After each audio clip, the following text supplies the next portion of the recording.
Assalomu alaykum, hurmatli podpисчиlar. Hozir sizlar uchun bitta joyga kelganmiz. Bu yerda garderoblar uchun mexanizmlar bor. Hop, bir chekana tanishtiramiz. Mana bu mexanizmimiz.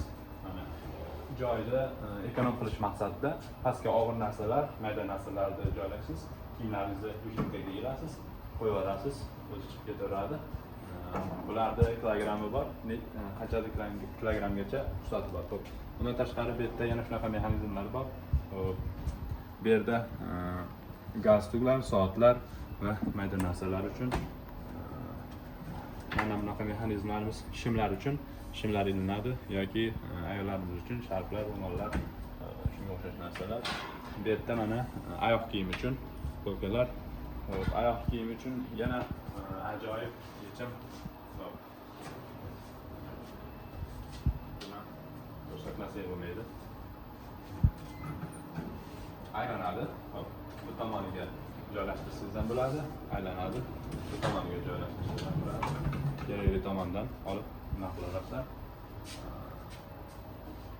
Keyin yana bir ajoyib yechimlardan bittasi bu ayollarimiz uchun albatta dazmol. Tushirasiz, ishlatasiz. Kerak bo'lmagandan keyin yig'ishtirasiz. Joyiga olib kelib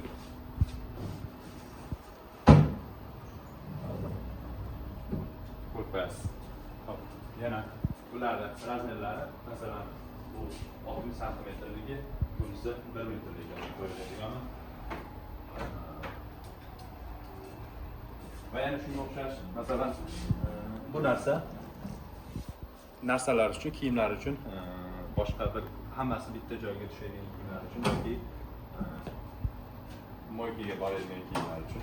Bu yerda yana shu mexanizmlar, mayda narsalar uchun soatlar, kalitlar, galstuklar. Bu mexanizm uchun ajoyib yechim. Bir tomonda mayda narsalar uchun, ikkinchi tomon shim yoki shunga o'xshash narsalarni yeb qo'yish uchun. Xo'p, sizlarga shuni ko'rsatmoqchi edik. Zakazlar bo'lsa bemalol qilaverasizlar.